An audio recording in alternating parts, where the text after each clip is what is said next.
বৃষ্টি যখন ধরার বুকে নেমে আসে, সে জানে না যে সে জলে পড়বে না মাটির বুকে, কিন্তু সে পৃথিবীর টানে নেমে আসে তাকে ভালোবেসে। আমাদের মনটাও হয়তো এরকমই হয়, বারবার যেই মানুষটার থেকে কষ্ট পাবে সেই মানুষটার দিকেই হয়তো ছুটে যেতে ইচ্ছা করবে। তুমি হয়তো জানবে সেই মানুষটা তোমায় কষ্ট দিচ্ছে, তোমায় পুড়িয়ে দিচ্ছে, কিন্তু কোথাও না কোথাও জানো তো, নিজেকে পুড়িয়েই হয়তো মানুষ শান্তি পায়, কারণ তার ভালোবাসা মানুষটা হয়তো তার কাছে থাকে।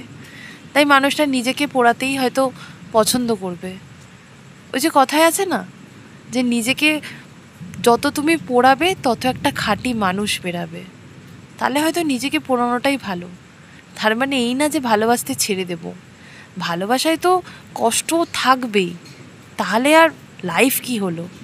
ভালোবাসায় কষ্ট থাকবে, দুঃখ থাকবে, আবার ভালোবাসাটাও থাকবে।